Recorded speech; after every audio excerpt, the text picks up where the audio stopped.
That's what I was waiting for. Did you have to go? I got 8. All right, I'll wait for it. Right.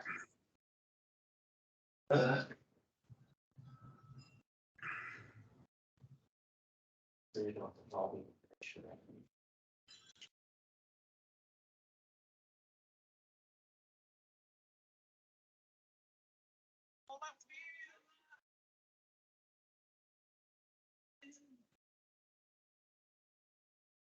Good afternoon and welcome, everyone. We're just letting some folks in and we'll get started momentarily.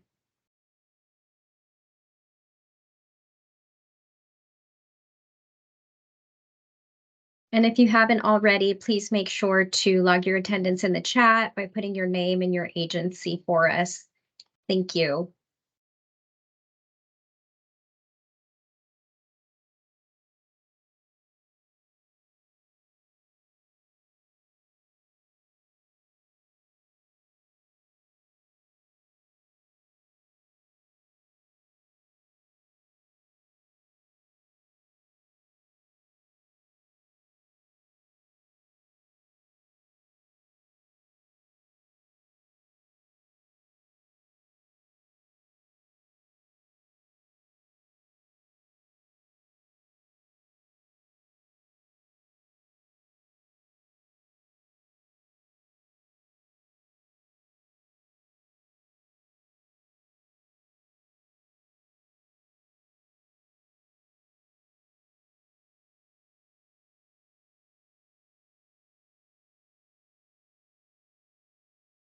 All right. Good afternoon, everyone, and thank you for joining us on our first meeting of the 2023 calendar year.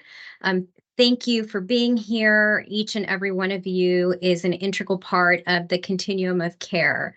I am going to go ahead and hand off our meeting to David Escobar, who is our CoC coordinator that will help guide us through our meeting today. Thank you, Emma. Okay, so for today we will begin our call to order. Starting off with roll call, and I'll go ahead and pull up my screen. I just want to make sure everyone is able to see this. And we're going to go ahead and go down roll call. So the first person I have is Alternatives to Domestic Violence. Do we have Gary or Maria present?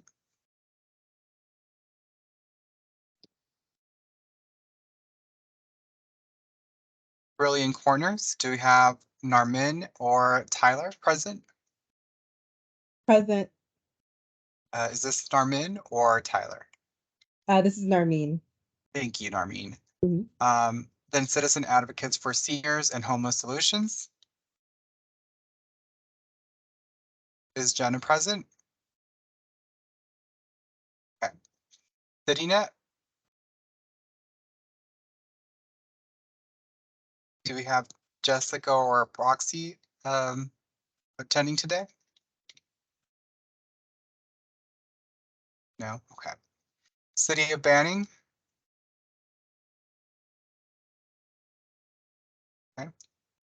City of Eastvale. City of Eastvale is here.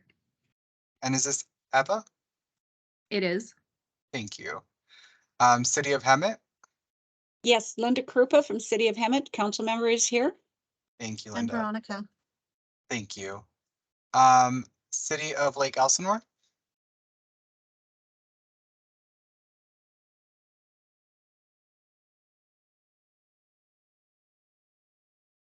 City of Menifee.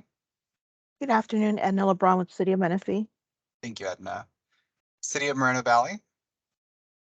Good afternoon, Ashley Aparicio, City of Moreno Valley. Thank you, Ashley. City of Marietta. Thank you.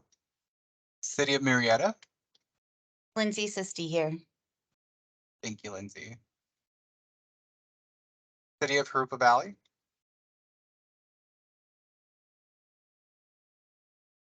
City of Paris.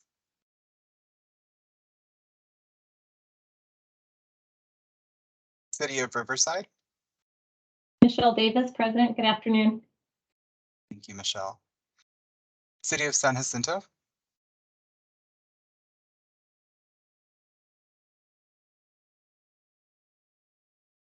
Coachella Valley Association of Governments. Present. Is this Ivan? Yes, it is. Thank you, Ivan. And I apologize if I'm confirming your name. Per Brown Act, we need to verbally hear you and confirm that it is you. Coachella Valley Rescue Mission. Jesus Rodriguez, present. Thank you, Jesus. Community Health Association, Inland Southern Region.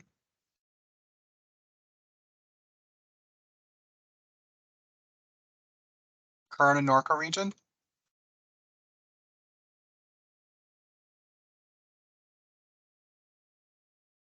Karen, are you present, Karen? You're on mute, Karen. Hello, yes, There I'm we go. here. Thank you. Sorry. And the Department of Public Social Services. Good afternoon. This is Linda Salas. Thank you, Linda.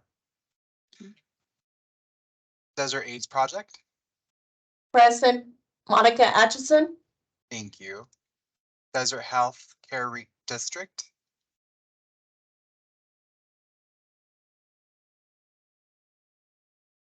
Faith in Action.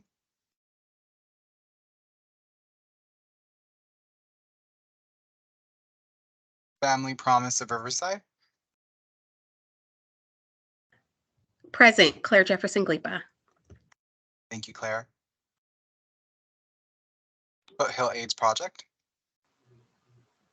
Good afternoon, it's Leslie Evans for Foothill AIDS Project. Thank you, Leslie. High Expectations Development Corporation. Hello, David. This is Nikisha present. Thank you, Nikisha. Inland Empire Harm Reduction.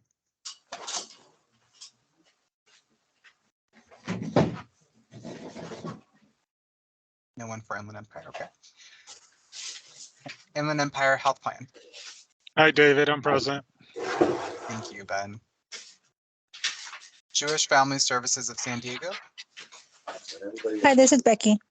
Thank you, Becky. Labor of Love. I am here. Thank you. Kim Askew, sorry. Okay, thank you. And then Lake Elsinore Unified School District.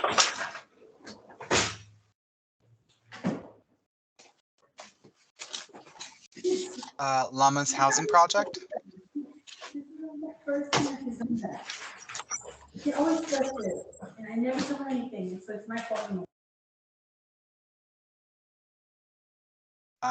Okay, Lighthouse Social Service Centers.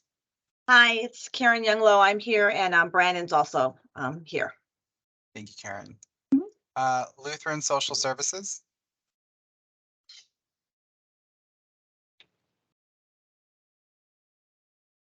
Martha's Village and Kitchen. Linda Barak. And Rosa Verduzco. Thank you, Rosa. Mary Erickson Community Housing.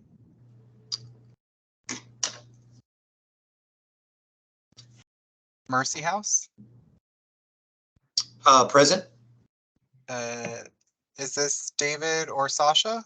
No, it's Larry Haynes. I'm our CEO. I know normally my other staff attends, but I'm attending in their place. Okay, Larry. I will be needing a proxy letter from you, so I'll be following up with you. Sounds good. Thank you. Ashley Solomon present for Mercy House as well.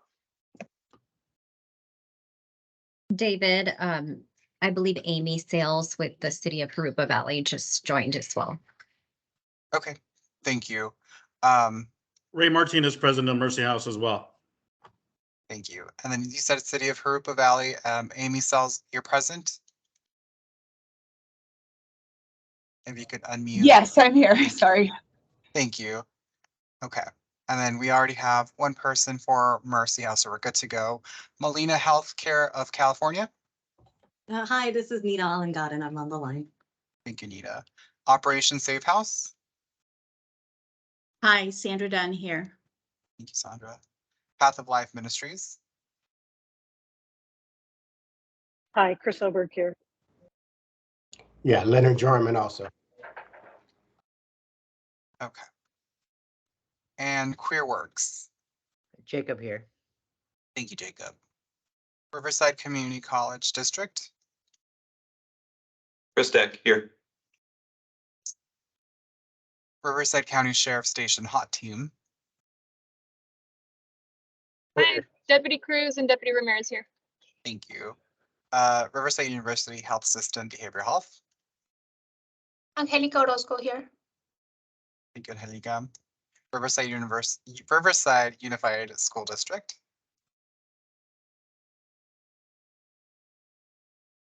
Okay. Romoland School District.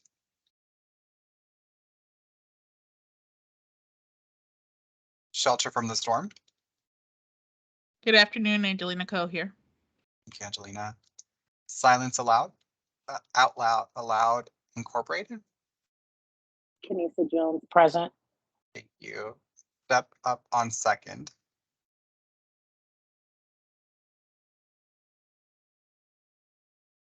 Transgender Health and Wellness Center. No Smith here, present. Good afternoon. Thank you. Turn Behavioral Health Services.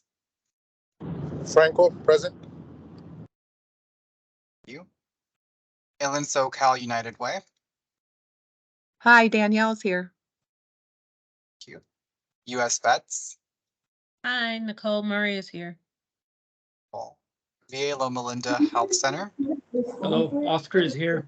Thank you, Oscar. Valley Restart. Harry Brent's here.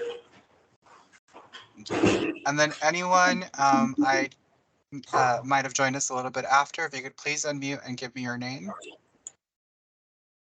Hi, good afternoon, Daniel. This is Sonia Lamas with Lamas Housing Project. Hello, this is Kimberly McKinney with Coachella Valley Rescue Mission. Okay, thank you. Okay. So that being said, Madam Chair, we do have a quorum. Thank you. Before we jump into the agenda items, I just wanted to give you all a huge warm welcome. Can you believe this is our first Continuum of Care meeting of the year? And yet it seems like we've already done so much between when the year started and now. You guys have all been doing such amazing work. And I just want to thank you all for all that you do every single day to make a difference in people's lives across the region. And I know all the county team feels the same way. So we just want to give you a huge hug and thanks. I also wanted to invite a new member that we have. So David, why don't you tell us, I think we have it's a new member to the Continuum of Care, not a voting member, but a new member. Is that right? Which we always want to celebrate. So who would that be so we can acknowledge them? Of course, we have a new member by the name of Joshua Squires at Restoration Transitional Supportive Housing Program, as well as their secondary representative, which is Juanita Grant. That's who we have for today. Thank you. And just as a word of encouragement to everybody, we want the Continuum of Care to be as broad and diverse and inclusive as possible. So if you know of other stakeholders that you feel should be at the table, we hope that you will invite them to join. And remember, if you're not a voting member yet, you just need to attend 3 consecutive meetings. And David can help you with that if you're interested in getting more information about how you can become a voting member. So with that, we'll go ahead and move on to agenda item number 2, which has 2 parts. It's the consent items. And since we do have a quorum, I'd like to entertain a motion to approve the December 21st, 2022 Continuum of Care meeting minutes, as well as the 2023 Continuum of Care calendar, which if you look at it has not just our Continuum of Care meetings, but Board of Governance, all the subcommittees, a lot of exciting stuff happening. So with that, do I have a motion to approve the consent items? Almost. Sorry about that. That's okay. This is Sonia Lamas. Madam Chair, I make motion to approve the consented items. And did I hear a second? Yes, you hear a second from Kim Askew, Labor of Love. Did you get both of those, David? Yes, ma'am. Thank you. Okay, thank you so much. Okay, at this time, we're going to move on to agenda item 3, which is public comments. At this time in the agenda, anybody from the public can address the continuum of care for items that are not on the agenda. You have 3 minutes to speak. Does anybody have any public comments? We'd love to hear from you. It looks like we have from Jacob. Jacob, please take it away. Hi, everybody. Just wanted to make the exciting announcement that we are launching our applications for our Universal Basic Income pilot on March 15th. I'm going to go ahead and send out a pre-application flyer where it's basically you can go online, read about the program, and then sign up to get notification of when the app opens. So March 15th, it'll be open, close March 29th. Selections the first week of April, and then our first disbursement May 15th. So very excited and look out for a flyer. Thank you so much. Anybody else? Don't be shy. Any other public comments? Okay, we're going to go ahead and move on to all of the agenda items are my favorite, but this is really special to my heart, and that is our leadership spotlight. Those of you know that's been on my heart to continue to give opportunities to amazing organizations across our region that are doing just phenomenal work in preventing and addressing homelessness. And we have a superstar organization with us today that does so much in multiple cities. And so what I'd like to do is turn over the leadership spotlight to Linda Barak. Madam Chair, apologies for the interruption. Just wanted to make sure that we did take a moment to vote on the minutes. I know we got a first and a second. But did we ask if anyone abstained? Sorry about that. No, Any no worries. abstentions?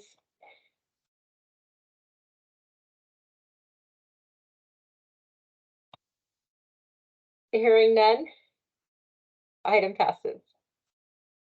Thank you for that. I appreciate that. Oh, of course. And then real quickly, we went over items. We went over one item that last name Jones asked if we had any new voting members. No, we do not have any new voting members, but we are getting some that are close to voting member status. So hopefully next meeting we'll have that. Apologies for this brief interruption. I'll go ahead and turn it back over to you, Madam Chair. No worries. Thank you so much. That's what we call teamwork. Okay, so I hope that we have Linda Barak on. We'd like to turn it over to her to give us some exciting updates on what their organization is doing to help so many people in their region. Are you there, Linda? Yes, I am. Thank you so much. And thank you for giving us this opportunity. I think this is the first time I've said good afternoon because we usually meet in the morning, but it is my pleasure to share with you some of the things that Martha's Village and Kitchen provides within the Coachella Valley. So if we can start our presentation, that would be great.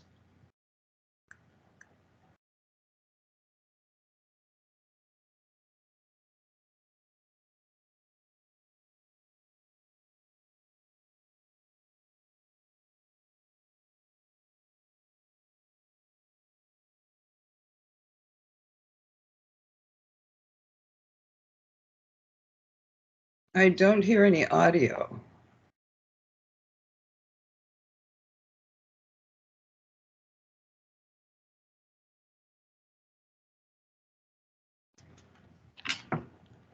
Sorry, let me just confirm.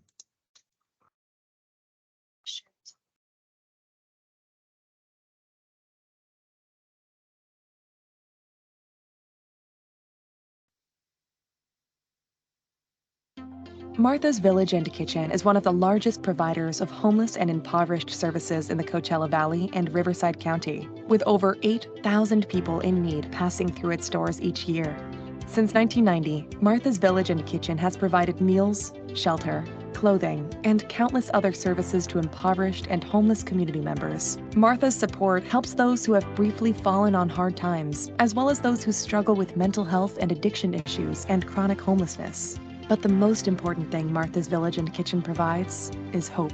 We help people get back on their feet and keep those who are on the brink of homelessness housed.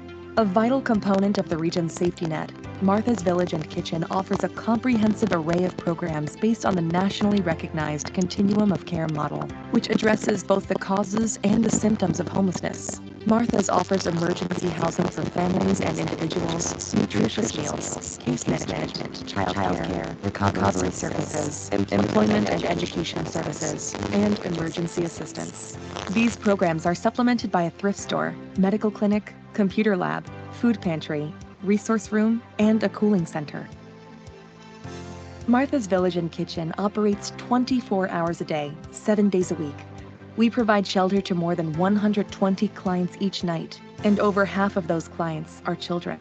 This program historically places 85% of its residents into affordable and safe permanent housing, ending their cycle of homelessness. Martha's Village serves over 275,000 nutritional meals annually. All menus served at Martha's surpass FDA-published guidelines. Martha's further serves the community by providing emergency assistance. This vital program provides over 35,000 crucial units of emergency services to impoverished members of the community annually. Critical community needs that are addressed are nutritional emergency food boxes, clothing vouchers, crucial infant supplies, and so much more. Dedicated volunteers prepare bags of donated groceries like fresh vegetables, rice, beans, and other basic elements for distribution to local neighbors in need.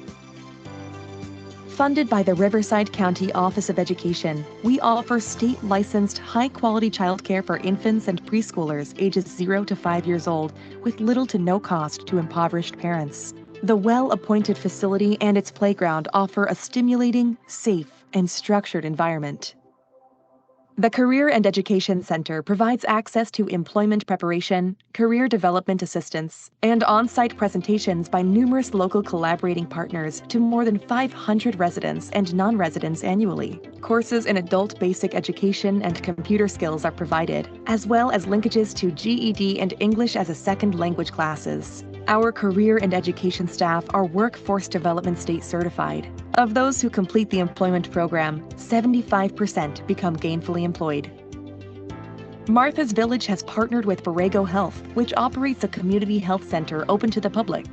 Our SOAR-trained case managers provide wraparound case management services based on national best practices standards, establishing an individualized case plan based on each individual's unique needs, which include setting and accomplishing goals, transportation, advocacy, budgeting skills, housing counseling, and connecting residents to community resources.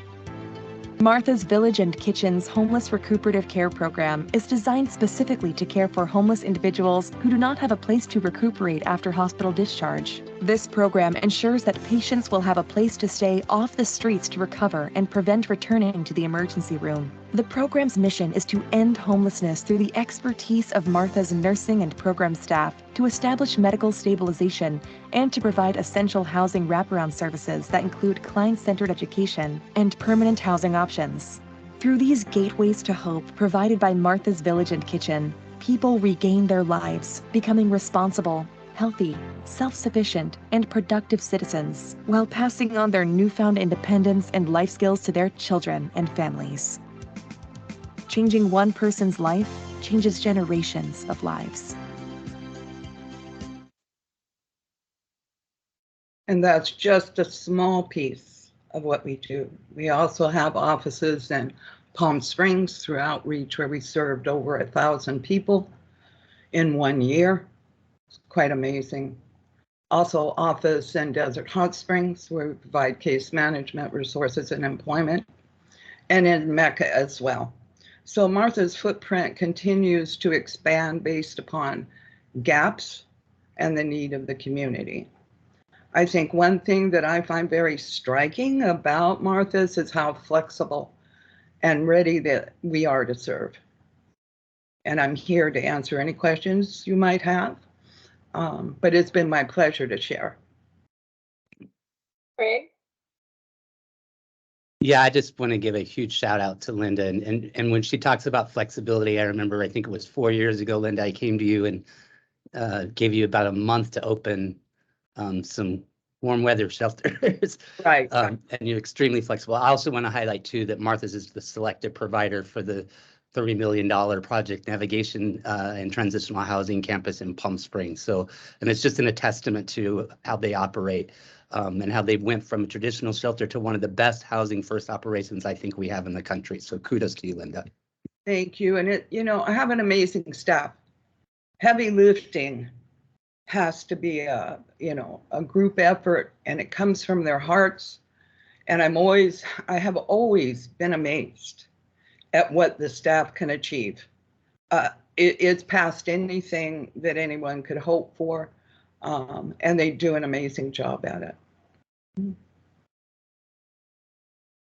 Are there others that have questions? I'll tell you, Linda is an icon in our continuum of care and just a wealth of knowledge.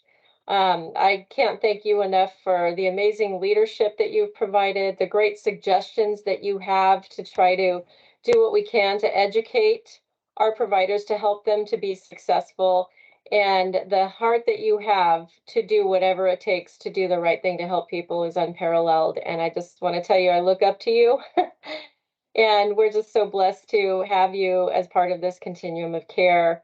And I hope others will do what I had the opportunity to do with our county staff and some of our other team members, and that's to come out and visit you and the other providers in that area of the county, because it was life-changing for me. So thank you so much.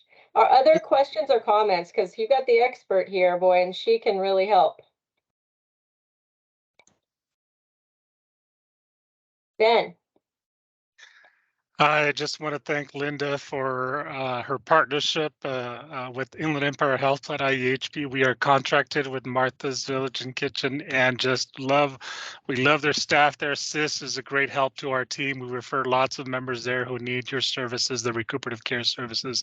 So I just want to thank you, Linda and CIS, for assisting our members who are unsheltered and need a place to recuperate while they get better so they don't return back to the hospitals. Thank you so much. And Martha's is looking forward to expanding its scope of services with IHP through CalAIM. I cannot tell you it's a love fest for me with CalAIM and IEHP. And actually the state of California in their wisdom, who finally figured out that homelessness might have an impact on somebody's health. Took them a while, yes. But they're here now. So we need to take advantage of that. More and more can be learned. I think one weekend I sat and I read 1,500 pages of CalAIM documents to bring myself up to speed. That was, an effort, but well worth it. I cannot begin to tell you what that will bring to your clients. I think we have a question or a comment from Claire. Go ahead.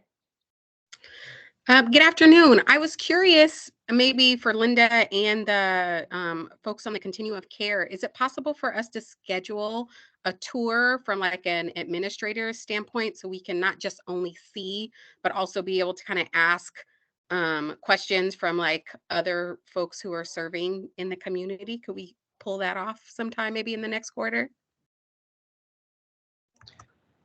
I mean, you're always welcome at Martha's, and it would be Roosevelt who would set that up, so I can provide her email. You're in amazing hands with the administrative group.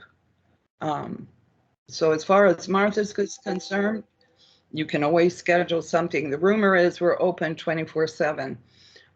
So please. Thank you so much. Other comments or questions? Okay, well, I just want to thank you so much, Linda. That video production was phenomenal. And thank you again for being such a great partner in the continuum of care and for giving us this awesome presentation today. Right, and it's been my pleasure to share once again what Martha's is doing.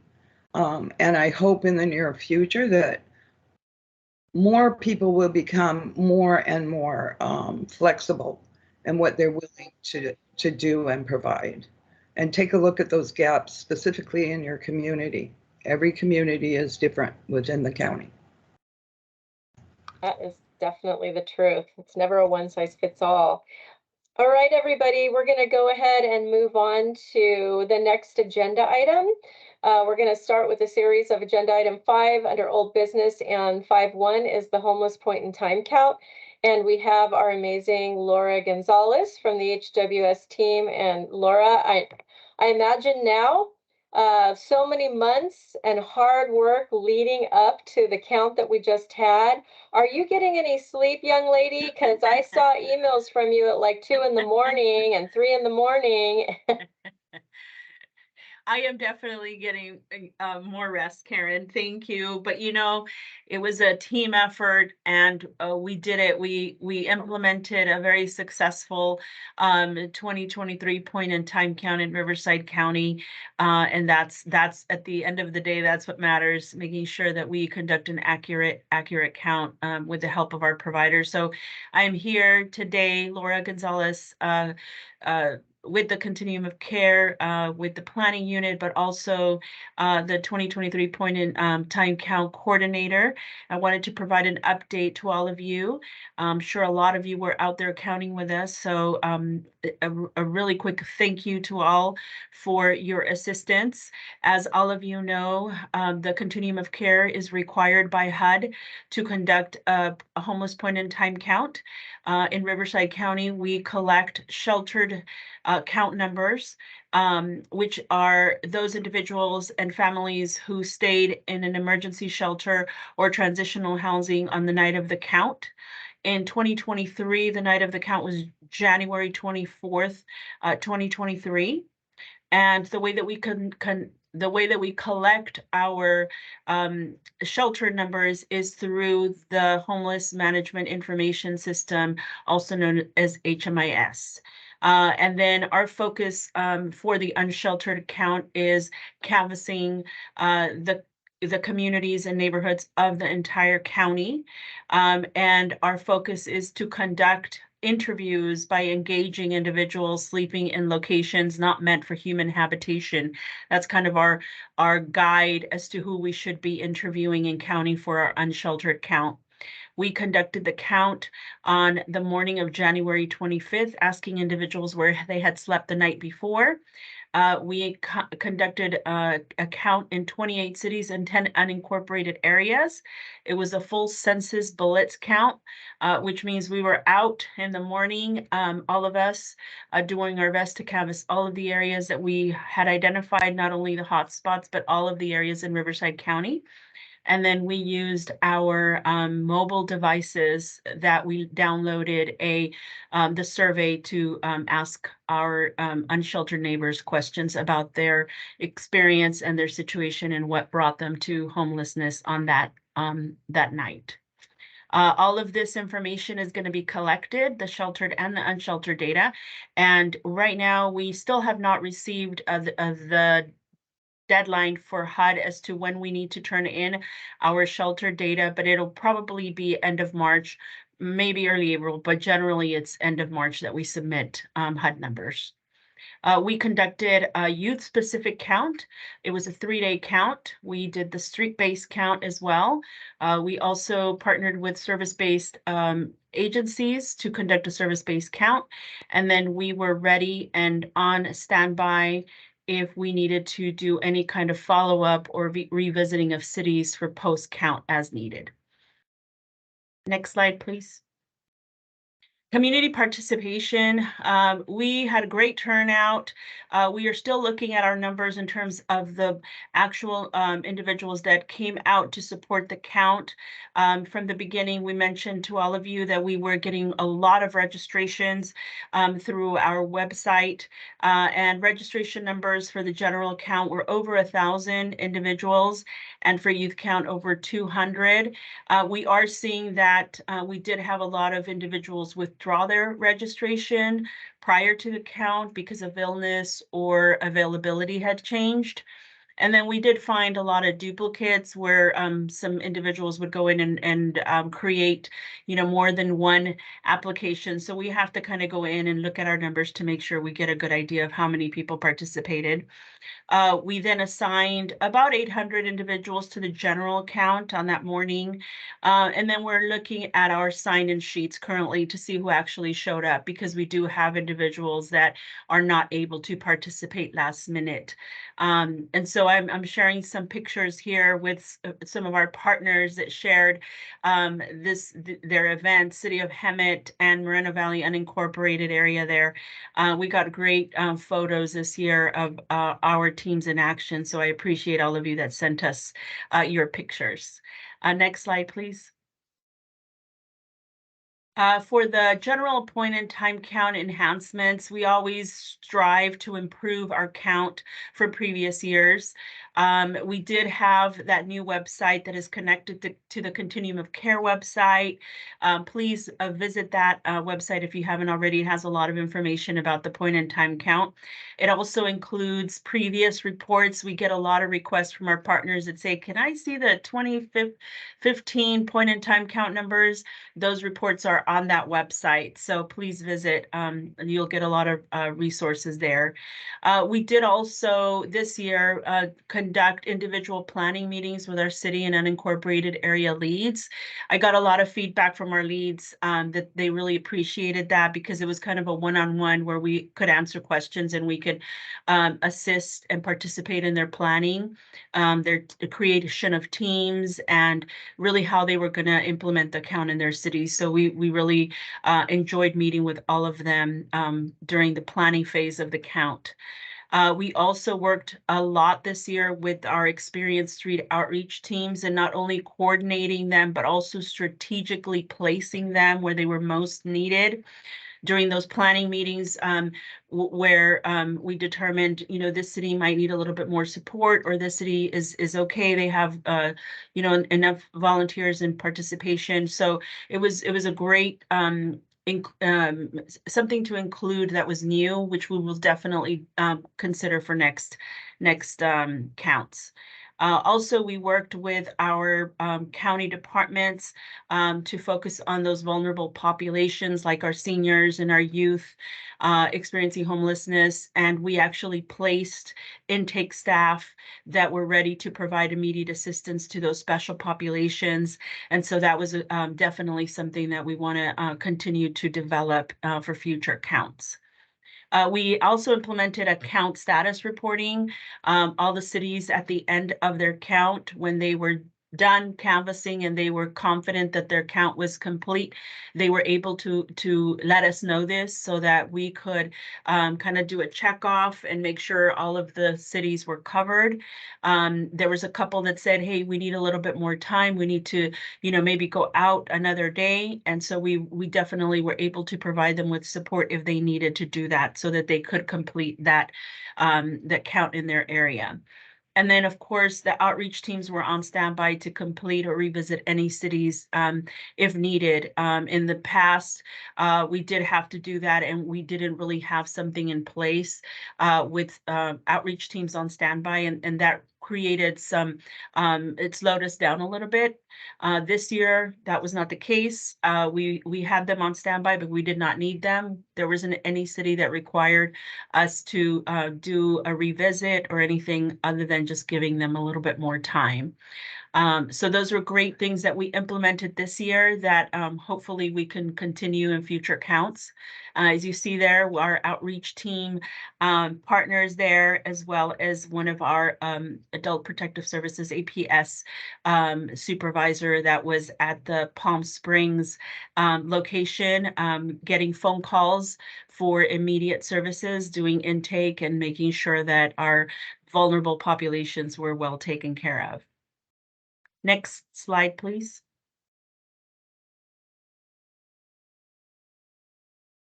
the youth count as well, the 3-day count that focuses on identifying youth or transitional aged youth experiencing homelessness, also had some great components added this year. We pilot tested the phone interviews, which HUD allowed for this year. So any agency that had a case or a client already, they were working with them, they were actually able to reach out to them and ask them if they were still experiencing homelessness. If the answer was yes, then they were actually able to conduct an interview by phone rather than on the streets like we do our count. So that is definitely a plus when it comes to youth. As all of you know, it's difficult to identify youth or to even engage them. So we're hoping that that's definitely something that we can continue doing. We worked with behavioral health outreach staff and identified them as leads for the deployment sites. The best lead you can have is someone that's familiar with the area, that knows where to go. And so that really helped our youth count this year because they are all very well aware of the hot spots and really how to engage youth. We also increased our planning and collaboration meetings with our outreach leads and deployment sites. That's definitely something that we continue to do, making sure that our partners are well informed about how to conduct the count in their assigned areas. And then we actually increased our number of deployment sites. Last year in 2022, we had 11 deployment sites for the youth count.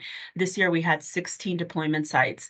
For some of you that don't know what a deployment site is, that's where volunteers check in, where they are given their team assignments and where they are given their maps to know exactly what areas they're going to cover. And so being able to expand the deployment sites gives us a lot better coverage. Some of those deployment sites did cover a couple of cities, but once again, they were led by our behavioral health outreach staff. So we were really good in that area. And there you see in Moreno Valley, we had Operation Safe House conducting some of those deployment site locations. And then also Norco College was one of our deployment sites this year. So really collaborating with our colleges and universities for the youth count is something that we definitely want to continue to implement in our count. Next slide, please.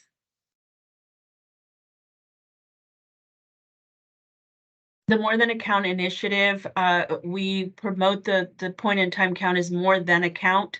And there was a couple of really exciting components that we included. And I'm going to go ahead and have David walk you through a couple of these, if that's okay, David, with some of the components that we instituted this year for the More Than a Count initiative.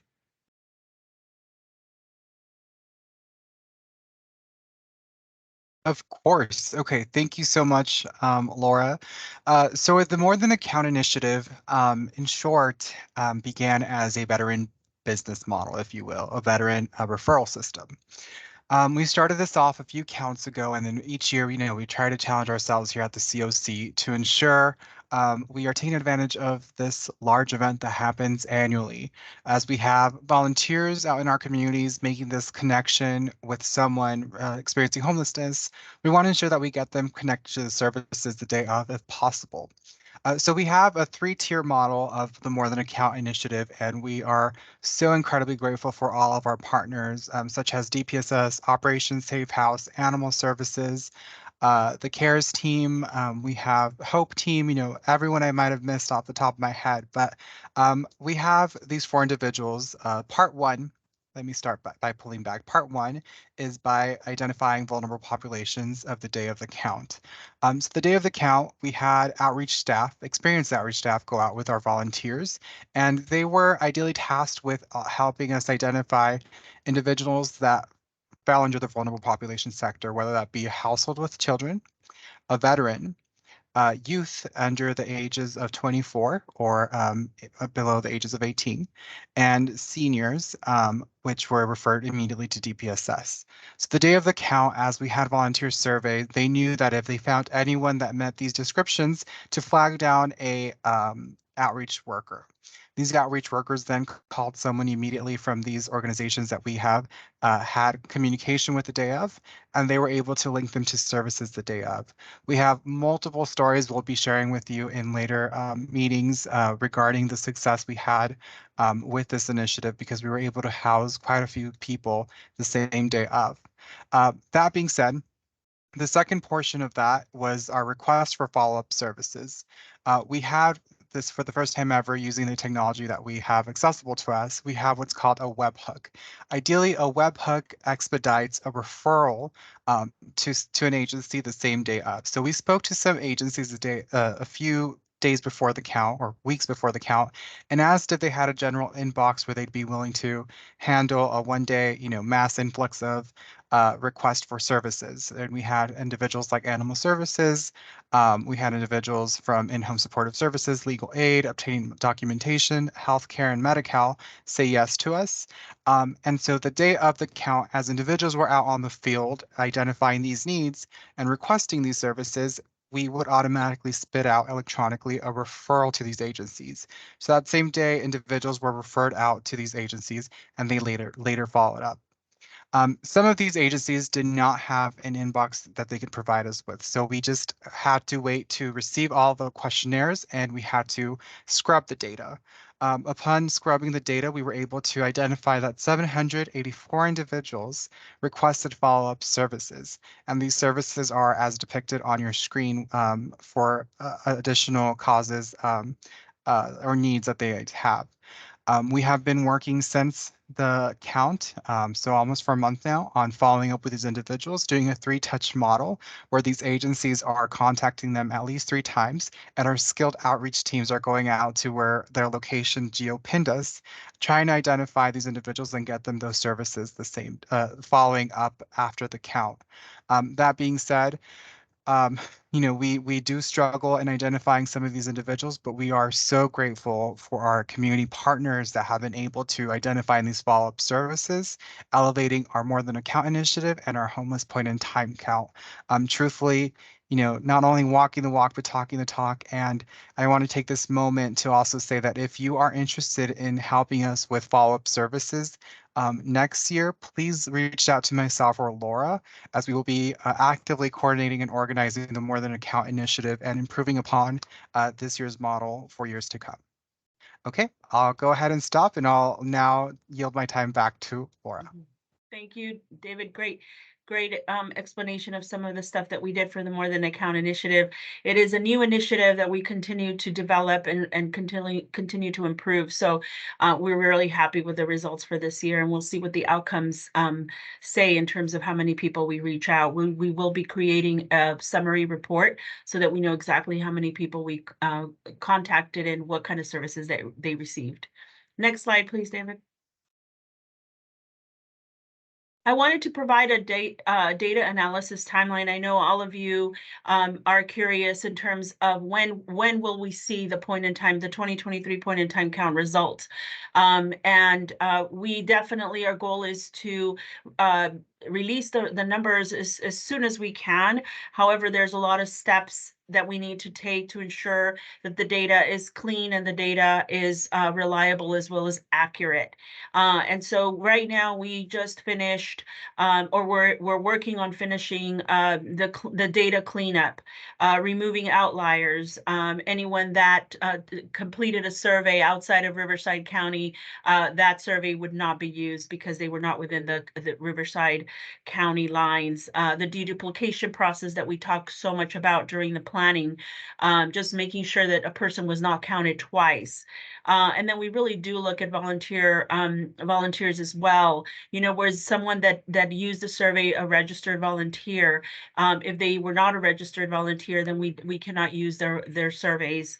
As we explain, per HUD requirement, all volunteers need to be registered and need to be trained. And so that's a process that I'm glad that our RCIT department and HMIS staff have taken on and are working diligently to get that those not numbers, but the actual data prepared for analysis. Once we do have that raw data ready, we will begin to look at the numbers and work with our partners, Urban Initiatives, to complete the data analysis and tables that will hopefully tell us that story that we're always wanting to know, about our unsheltered neighbors here in Riverside County. Like I mentioned earlier, HUD has not released the date yet as to when the 2023 PIT data is due to them, but we are definitely going to make sure that we meet that deadline. That is why we do the point in time count. So we're on standby for them to let us know when it's due. As some of you may remember, last year we released a summary and infographics of all the kind of like the preliminary numbers, city numbers and so forth. Our goal is to get that done as well. This year, it was well received last year. It had great information. And then we also complete a report that includes our methodology and statistical analysis and findings.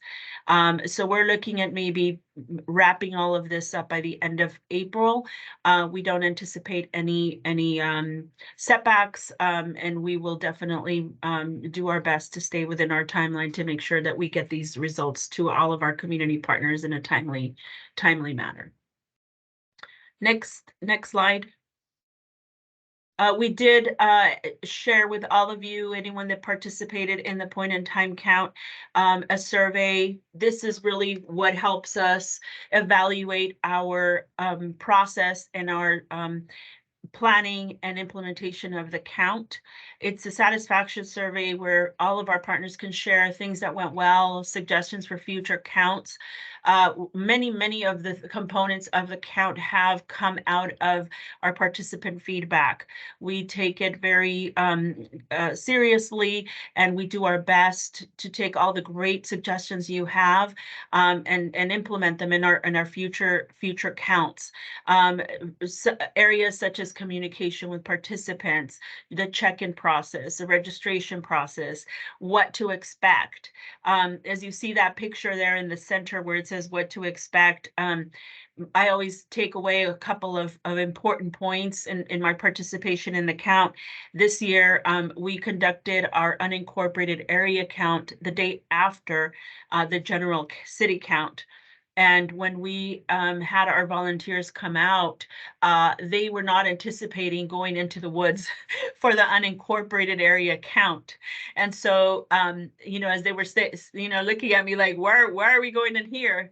And I said, well, it's the unincorporated area count. It's not the city count. I learned a lesson in that, it's good to share as much as we can with our volunteers so that they'll know what to expect. And, if they're going to go on a 6-hour hike, that, that we share that with them. So that was my takeaway this year. It was a great turnout when we went out to the unincorporated areas of volunteers, and they were really good sports about it, and they ended up really enjoying going out to a count that's very different from what they anticipated for the city count. But lesson learned, we will make sure to share pictures to let them know this is what you should anticipate if you're participating in the unincorporated area count.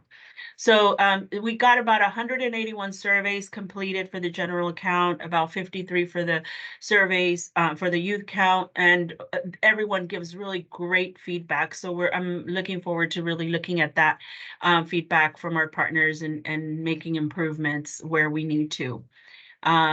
Next slide, I think that was it. And I just wanted to thank all of you for your support of the count. We could not do this without everyone's participation. And if you have any personal experiences,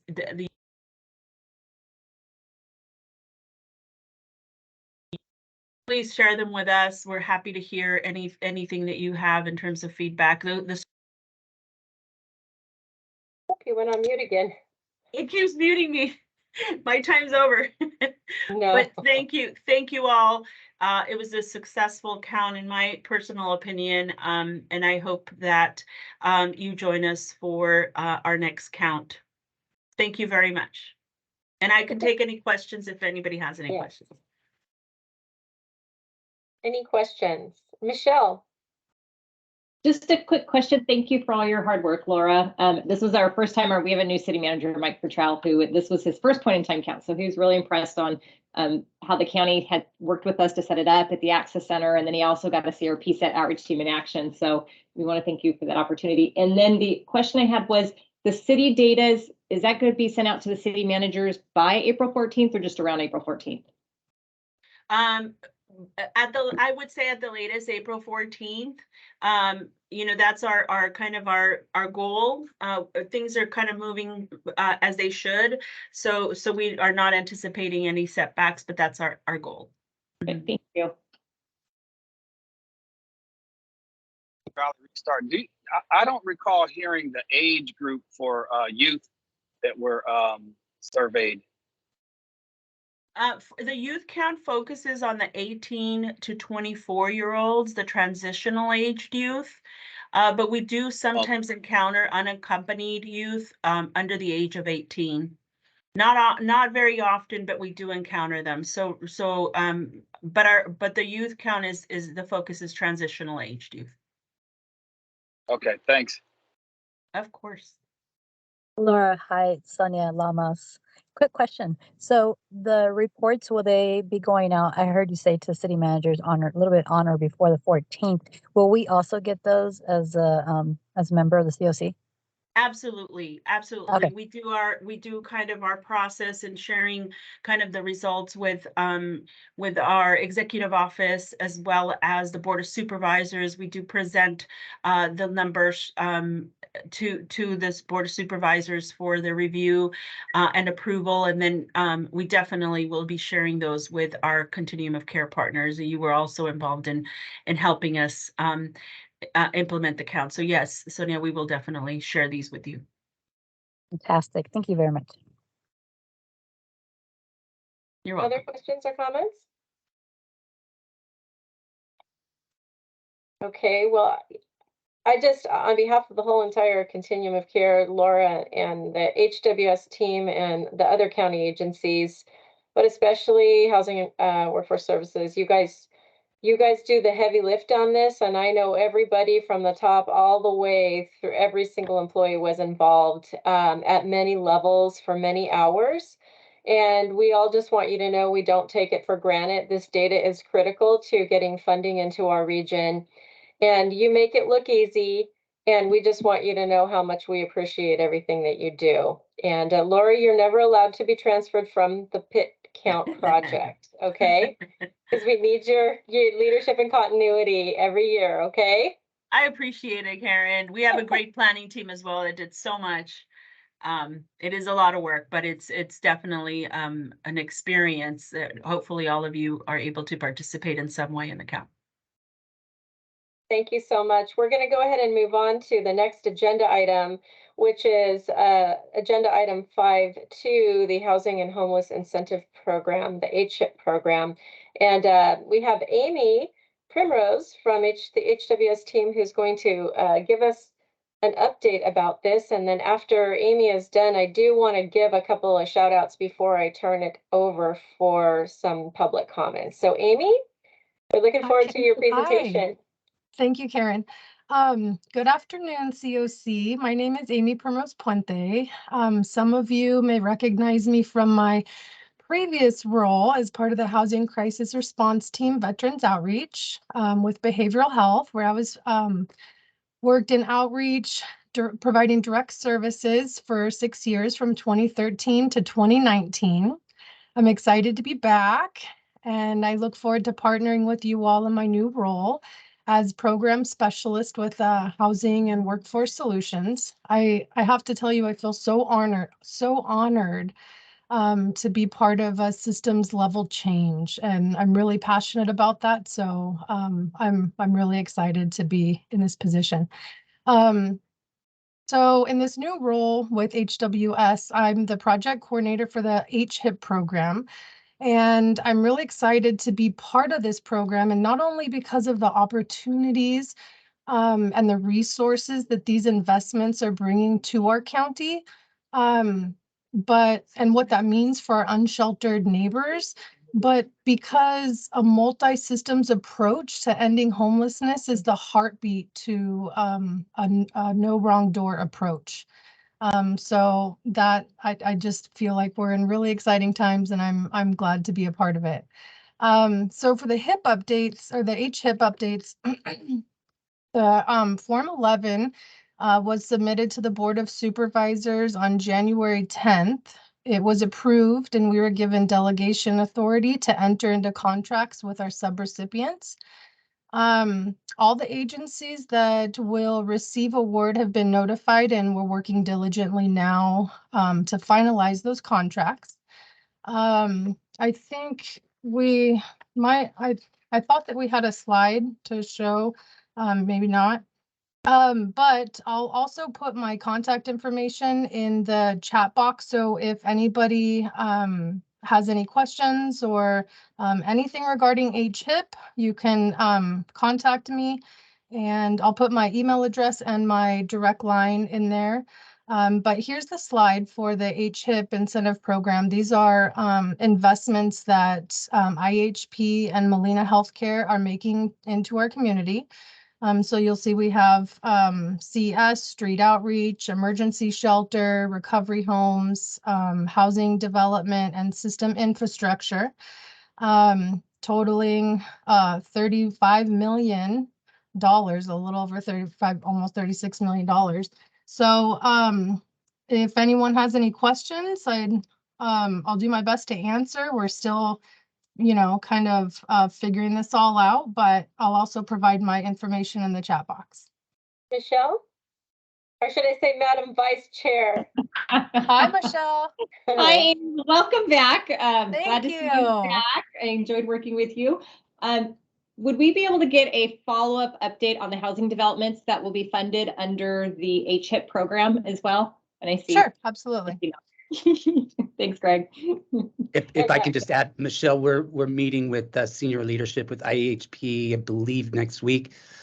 We've identified projects that we feel can get done quicker than some others, and then geographically diverse in each district. And we just need to finalize that with leadership.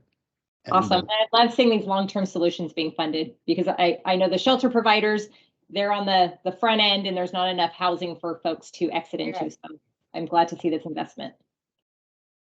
Tanya. Good afternoon, everybody. I logged on a little late, and I wanted to make sure to take advantage of this important discussion to say hello, welcome you to this meeting. I definitely want to acknowledge our great partnerships with IHP and Molina. I know Ben Jaragi, who is also on our Board of Governance, is a participant today. And I think what I am most proud of is that we have continued to recognize that housing is by far the biggest investment that's needed. And so what you'll see, if you were to add up the emergency shelter, recovery home allocations, and the housing development investments, that 60% of the total investment is going just to build or add additional new housing units or beds to our continuum of care system countywide.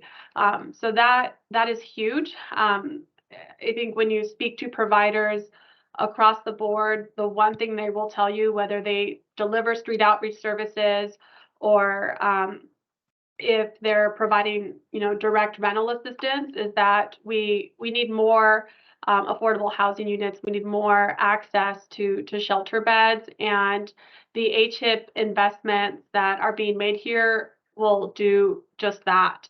I also just wanted to emphasize that the street outreach allocation you see here of 6.2 million is really going to go to continue what we started with the Emergency Solutions Grant Coronavirus Round 1 funding, where we developed a centralized command center for street outreach services so that each district has designated teams that are ready to respond, so that as calls come to our Home Connect hotline, whether it's from a provider or a person who's saying, I'm located in this part of the county, I need help, I want housing and services, it gives Home Connect the ability to deploy a team that is already, just around the corner from that individual to wrap their arms around them and connect them to that service. So lots of great pieces here. And, we definitely want to encourage you guys to provide us with your feedback.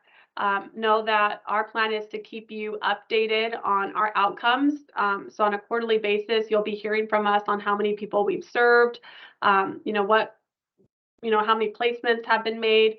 And, we really look forward to making big changes in people's lives with this award. So thank you. Welcome, Amy. We feel so fortunate to have you on this team. I think all of us understand the importance of, connecting housing and behavioral health, all these different systems of care together. So we feel so fortunate to have someone that worked so closely with RUHS on our team to help us now on this side of the house. Thank you guys, and I'll see you soon. Greg, did you have more comments?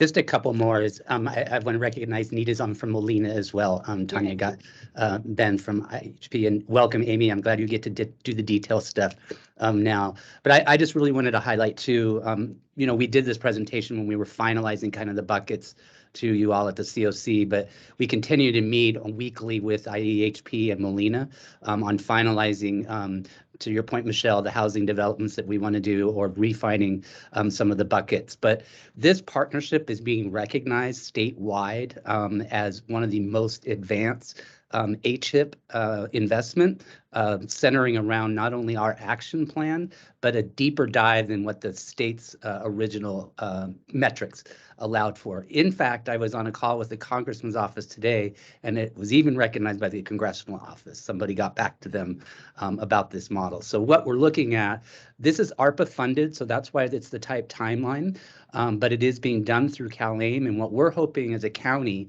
is that we're setting an example in a model program that we can convince the state and the feds to increase the waivers and CalAIM dollars that we can carry this program going forward. And I know that's the opinion of both IEHP and Molina to be able to continue this partnership past this initial incentive program. So again, thanks to the healthcare partners. Again, Amy, Karen, you've been very supportive of this as well as the Board of Supervisors for the county. So this is a huge game changer for us. So it totally is. And I hope this never gets worn out when I say this, but when I reflect back on having been inside of county government and to see other county staff in action, the reason why this is working, Greg, is because you and Tanya and the leadership in HWS have worked so hard behind the scenes with IEHP and Molina to blow up any of the obstacles that are getting in the way to create a clear path to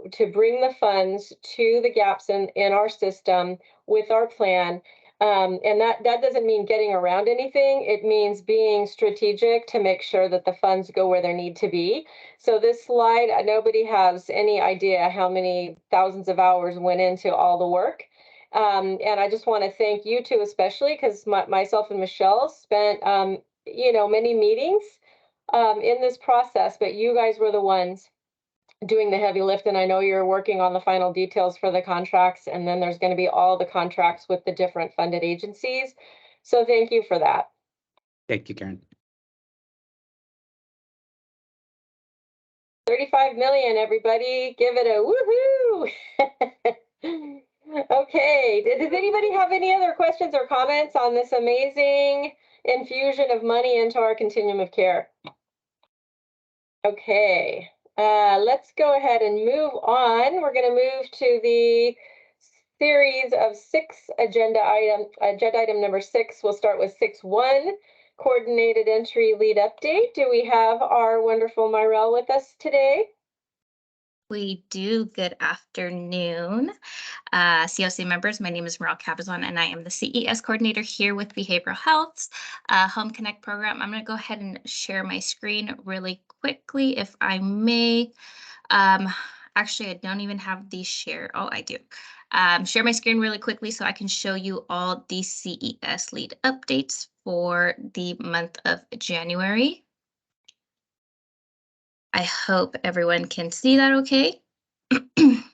So starting off with the CS lead update report, I am very happy to report that we finally have obtained access to the call center data. It may be a little skewed as I was informed that some of the data was lost, but I did add the numbers here to be able to share with you all today. A couple of new things on the report. The one right off the bat is the housing placements number. Credit does go to our HWS team for the recommendation and request to show this data. Since November, the housing placement numbers have been increasing. And this is all data that is pulled from Clarity. The second change that you do see here is the assessments entered into Clarity by assessment type.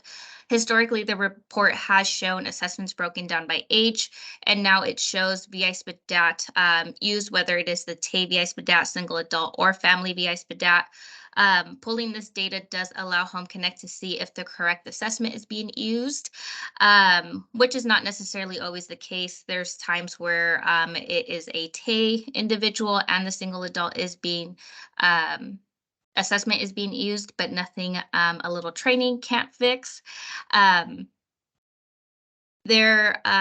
big change is the total, as I scroll down, is the number in consumers broken down by cities. As you all may know that historically the number of the clients on the by name list was anywhere from maybe 12 to 1,400 that were awaiting housing opportunities. Right now, it does show that there are 571 clients when broken down on the community queue, which is relatively low in comparison to what it historically was. In running all things reports, it shows that there's somewhere between 3,300 program enrollment in Clarity, in CES specifically, and 800, almost 900 maybe, VI SPDATs that have been entered. So it is just something to put on agencies' minds, just to ensure that staff do refer clients over to the community queue so we are able to match clients accordingly to housing vacancies. That does bring me to the end of the report, but it does roll over to some CES updates I have for you all today. So before jumping into those, are there any questions regarding any of the data that's presented here today?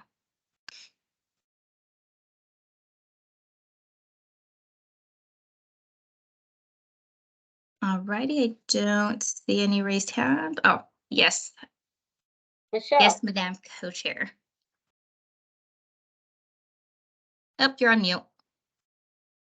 Sorry, I have a question not on the data, but who would I send an email request to if we have our case conferencing team that wants to have a Home Connect training on, from entering in a VI SPDAT to how somebody actually gets into the queue? Who would I reach out to? You can go ahead and reach out to me and we can go ahead and get that on the calendar. Perfect. Thank you, Morel. You're welcome. So as for CES update, Home Connect has been providing support and technical assistance to all agencies and their Clarity users to ensure that data entry is completed timely and effectively.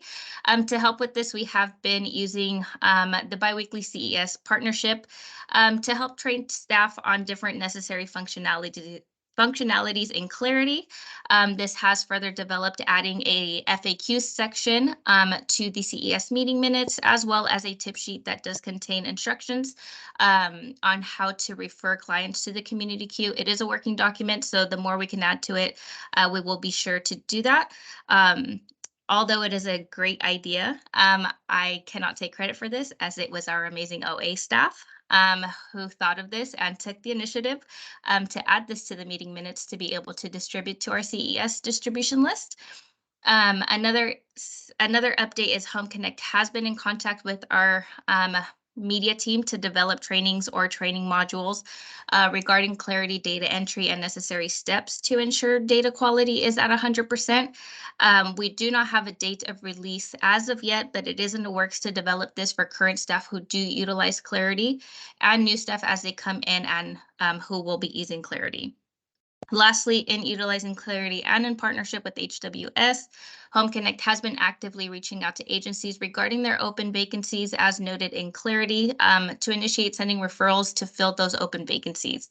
This not only helps CES in actively moving the queue meaning sending clients for referral, but also quickly fill agency vacancies as noted in Clarity. That does bring me to the end of our CES updates before passing it over to our amazing and always lovely Madam Chair. Are there any questions that I can answer? Betty? Looks like Yes, Ashley.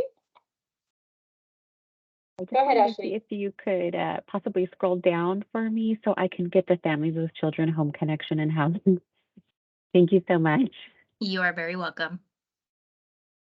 And we also have this in the Google Docs that are available to everybody. The meeting invite has a link, and all of the documents related to the continuum of care meeting are in there. So want to make sure you all know that resource is there for you.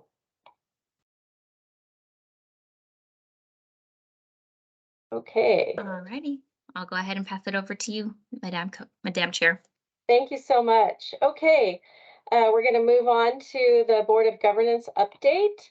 Usually I'm giving a report after a meeting, but we have a special meeting that we're going to be having tomorrow. So if you're interested in listening in, there's going to be a couple of exciting things that the Board of Governance will be considering.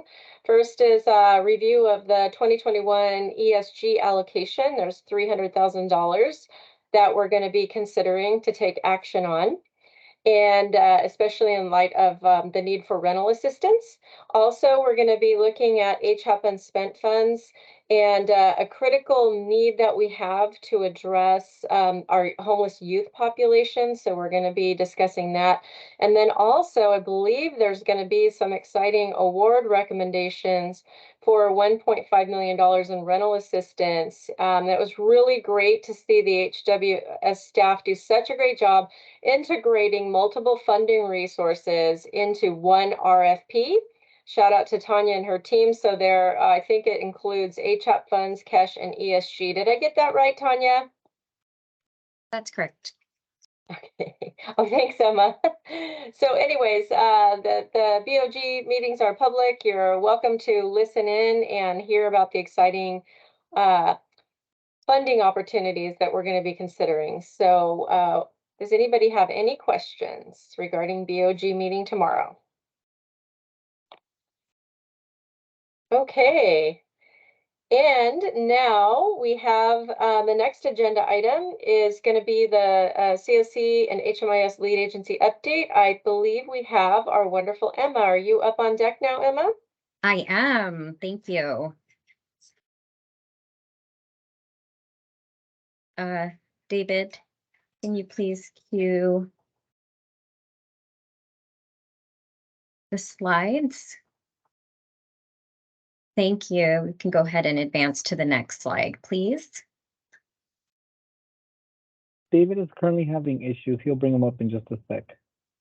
Okay.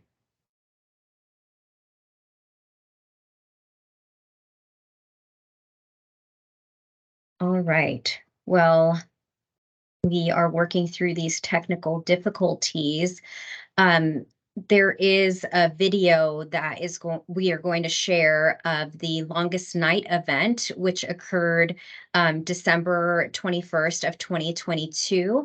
And I wanted to just, before we played the video, to take this opportunity to thank Supervisor Spiegel, RUHS Behavioral Health, the City of Riverside that graciously sponsored the venue, Path of Life Ministries, Chris, their CEO that provided the invocation. That was just beautiful. The Department of Animal Services, Department of Social Services, and all of the volunteers that made this event possible. It truly was such a touching event, somber, yet really provided hope for those of us in homeless services that, you know, there is so much that can be done, but also so many opportunities to touch individuals' lives in this industry. So we will go ahead and play that for you.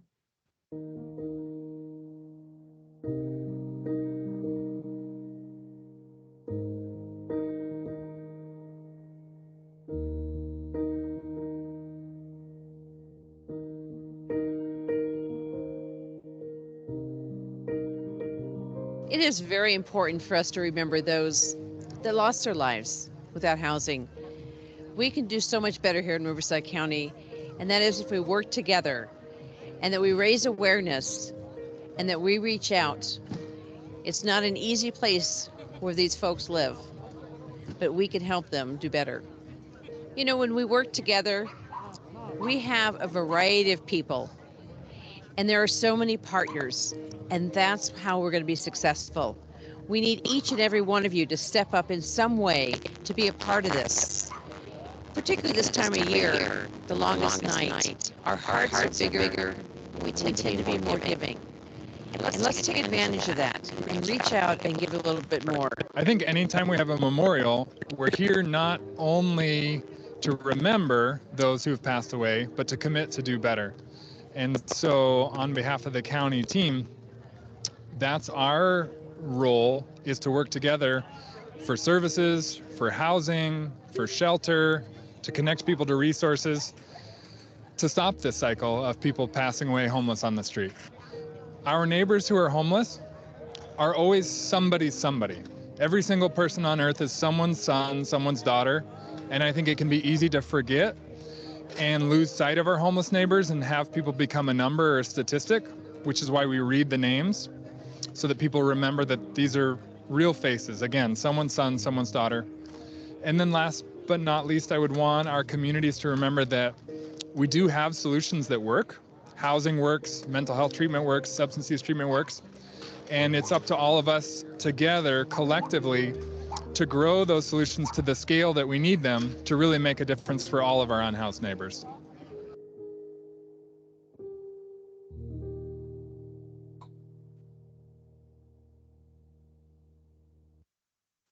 Thank you, David.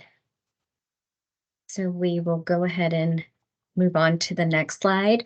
Just wanted to provide a quick update. 20 lives to overdose and substance abuse. A reminder that our home. Sorry about that, guys.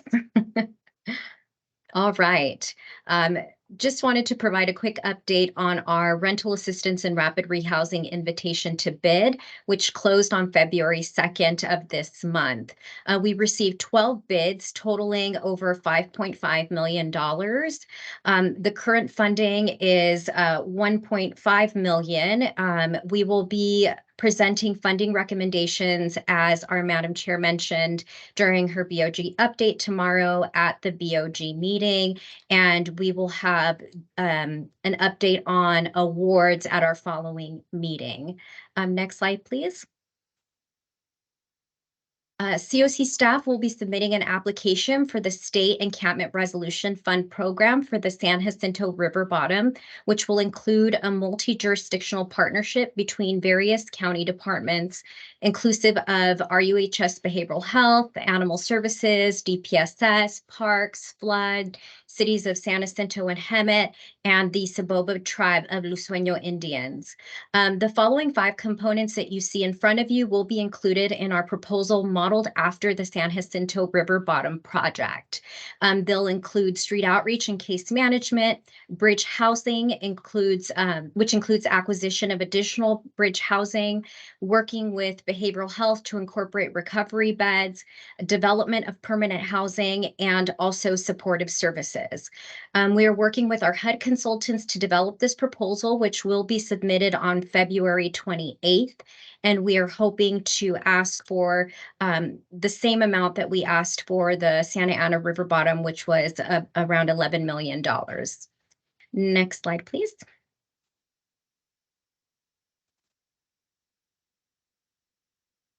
All right.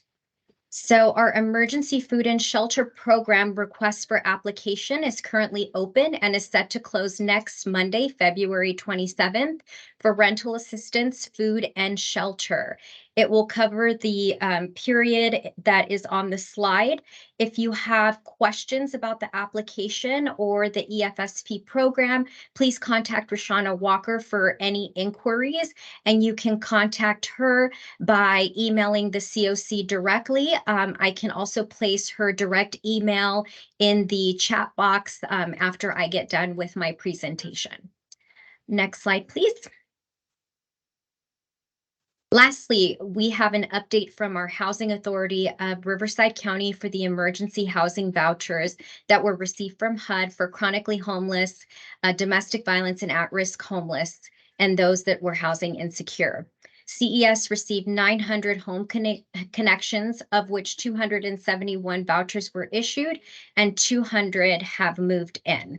The graph included on the slide lists all of the agencies that participated in this initiative. And I just wanted to say great job to the Housing Authority as well as our CES lead agency and all of the agencies that were involved in getting all of these individuals vouchers and moved into units. So great job, everyone.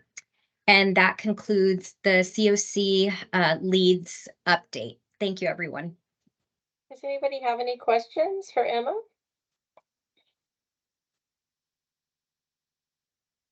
Okay, thank you so much, Emma. Good job as usual.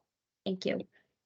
Okay, now we're going to go on to agenda item 6.4, housing resource update. Take it away, Greg. Thank you, Madam Chair. And David's going to put a link in the chat to a very busy spreadsheet. But I want to first of all thank Juan Garcia and Mike Walsh and that team for compiling a list of all the projects that have been approved or resources allocated or entitlements approved since 2021. So from January 2021 to current, we just literally approved some in January for affordable housing units. And most of these projects have an element of permanent supportive housing, mixture of veterans, seniors, and just extremely low income as well. But a couple things I wanted to highlight and point out is that on this list, there's 2,153 units that are basically on their way to being constructed. This is an enormous advancement in just 2 years. Just to highlight some dollar amounts too that are associated with all these projects. In project-based vouchers, of course, which helps us, you can see this is an extremely busy sheet you won't be able to read. But in project-based vouchers that the county utilizes to leverage dollars for financing these developments, we've done over 147, almost $148 million on those. County ARPA dollars, we've done about 31 million and 300,000. Home Key, we've done about a little over 32 million. And then total county investment, or the county investment of county dollars, has been over $224 million. So again, Riverside County has really worked, and again, credit to Mike and his team to be able to leverage the dollars through the various sources of regular affordable housing dollar allocations, but most importantly, these one-time pot of money. The other update I'd like to give is on the HAP. As many of you know, the governors did keep the $1 billion this year for HAP. I've been working really closely with a statewide coalition called Bring California Home on crafting legislation, which Assemblymember Luz Rivas introduced last week to make HAP not only deal with the accountability measures within HAP, so that we're making sure that jurisdictions that are not spending their money correctly, that jurisdictions like ours that are spending it correctly don't get penalized and don't get scared like when the governor shut off that funding a few months back. In addition to that, though, we're working with other members of the Assembly, primarily Assemblymember Wicks, in establishing a permanent ongoing fund for HAP. Ideally, a $3 billion a year allocation, but we'd even take $1 billion as long as it was ongoing. The governor is not committed to an ongoing source of revenue, and of course, we know that's due to some of the budgetary shortfalls, and we understand his reasoning. I think it is important to note that the only programming not cut in the governor's budget was around homelessness. Every other program outside of some volunteer program had some level of cuts to it, even some of our housing and home programs. So right now I'm compiling the list of the housing and homeless bills that have been introduced. Deadline for introduction was last Friday, the 17th. And we'll compile those and be holding our legislative and housing resource sub-working group in a couple of weeks, and we'll be able to report back at the next CoC. So good news on the housing front. As we all know on this call, if we don't have the housing units, all our work up front is for naught. So happy to take any questions if there are any. Thank you, Madam Chair. Questions, comments? Well, I know we've been hearing a lot of good news, but we need to do another triple flip because that's pretty amazing, all those units, especially if you think about for how long we've been saying over and over, we need housing, we need housing. And, you know, the difficult task that the staff at our coordinated entry system at Home Connect, when there's so many people in the queue that are waiting to be placed. So this is like huge news. And we just remember things are cyclical. So we have times where we have an abundance of resources, and then there are like the lean times where it's difficult.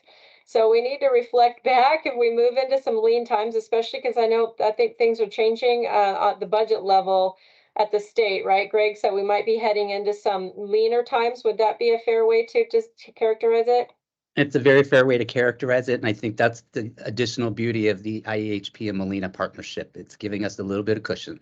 So yes, absolutely. So anyways, I hope that you guys will all just be super excited, because that's a lot of work that went into all of those units. Yes, Karen, if Greg. I could just add a piece to that too, and I believe I've said this before to the CoC, but you know, this county really laser focused with our CARES Act dollars, our ARPA dollars, other allocations that we got, to make sure that while we were fleshed with some resources, that we utilize those resources to build a good foundation of not only physical capital, but also human capital, so that we would be able to move forward in a sustainable way, knowing full well that we wouldn't have this much resources. So I think it's applied not just to county government, but many organizations on this call that we're able to partner with and continue to build that foundation for ongoing sustainability. Awesome. Okay, any other comments or questions for Greg's report? And if you're not, if you really want to be involved in policy and related to housing and legislation, I do encourage you to think about joining Greg's amazing working group, because they cover a lot of territory, and then feed it on up to the Policy Advocacy Committee and the Continuum of Care. So, okay, so with that, okay, Jacob, it wants to join your group, Greg. So I put my email in the chat, so Jacob, you can email me. You know my email anyway, so. Okay. All right. So just going to go ahead and move on to the next agenda item, the committee reports. So in the Google Docs, you will see there's a folder for the committee reports, and there I believe are 3 committee reports in the folder. And then moving on to requests for letters of support. These are one of my most favorite things to do, along with Michelle, our vice chair. That is to sign letters of support. We want you to know that it is our goal, as we, as the chair and vice chair, work with the HWS staff to support the continuum of care. We want to do everything possible to get more resources into the region. So we want you to always feel free to reach out to us if you're working on a grant and you need a letter of support. Please count on us to support you, because a lot of times different funders are looking for coordination with the continuum of care. And even if they're not specifically stating that you have to coordinate with the continuum of care, it goes a long way when you can have that type of an endorsement. So please just know that we are here to be a resource for you. Moving on, David, we have the annual performance reports in the Google Drive. So item 7.3, you'll see that there are 2 APRs for Jewish Family Services and also CFC planning dollars. So if you're interested in seeing those reports, and I think that's important, you know, we want to continue to have a transparent process, see how we're performing as a region, because remember, we're all in this together. It's not one organization alone. Each of us affects the whole entire performance of the region. So, and then moving on to agenda item 8, I wanted to ask if there were any calls for agenda items for our next meeting, our next continuum of care meeting, which would be on March 22nd from 2 to 4 p.m. Any requests for agenda items? Please don't be shy. Okay, then moving on, are there any exciting announcements under agenda item 9? Wanted to open up the floor to offer this time for anybody to make an announcement, whether it's good news that you have, some success story, anything that's on your heart that you want to announce. Please, we'd love to hear from you. So, okay, looks like Jocelyn? Yeah, hey, I just wanted to announce the Transgender Health and Wellness Center out here in Palm Springs is going to be having our second annual Trans Pride Fair coming up on March 26th. And as some of you may know, the trans community faces high rates of homelessness and problems when dealing with homelessness. So we would really encourage any organizations that can to come and attend, set up a booth. It's completely free. There will be live music and free tacos. Should be a good time. I can send a email address for everyone to reach out to and a flyer in the chat. And we hope to see you guys there. And what date was that? March 26th. It's going to be from 11 to 5 in Francis Stevens Park out here in Palm Springs. Thank you so much. Okay, Claire, did you have an announcement? Yeah, I actually just wanted to say thank you to all of those from the continuum of care that came out to our ribbon cutting for Family Promise of Riverside. It was so warm to see a lot of you guys in person instead of just on the square box. So it's really kind of funny, like, hey. So I just wanted to say thank you for the support. We appreciated it so much. Awesome. Anybody else? Okay, so on agenda item number 10, in terms of the adjournment, I wanted to just draw your attention to, oh, Carol and Sonia, I'm so sorry, please, we'd love to hear from you. Carol, go ahead. Hi, can you hear me okay? Yes.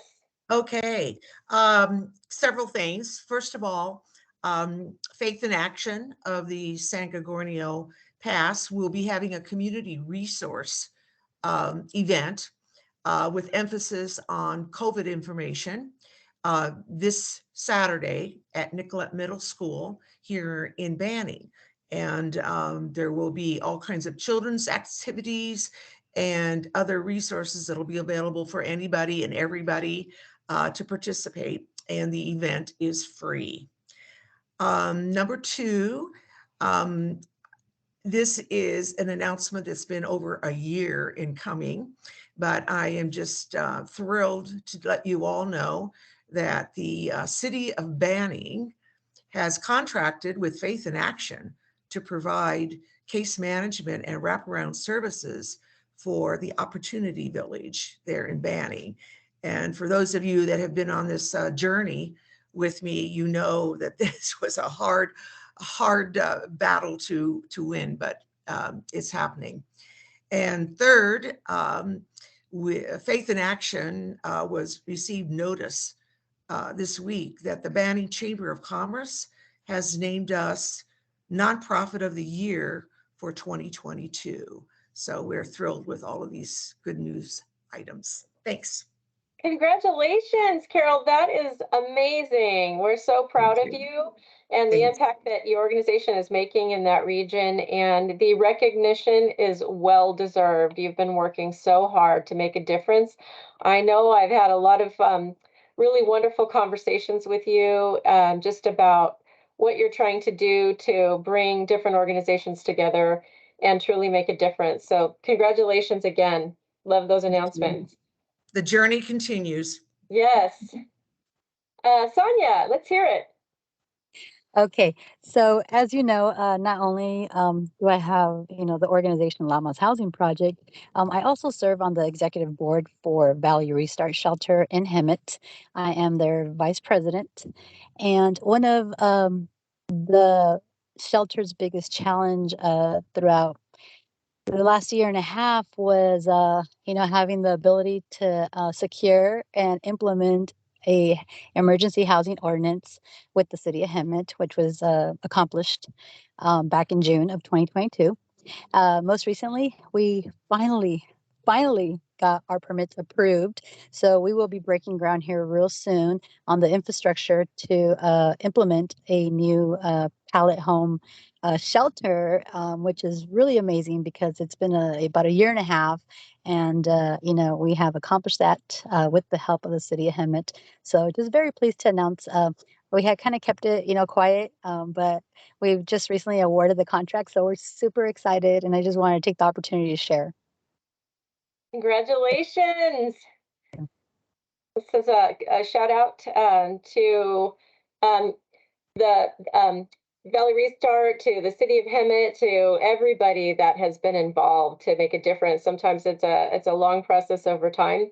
And so just a huge shout out to everybody that was involved. And we look forward to hearing more exciting updates and supporting you guys any way that we possibly can. Thank you. Thank you. Anybody else? Any updates?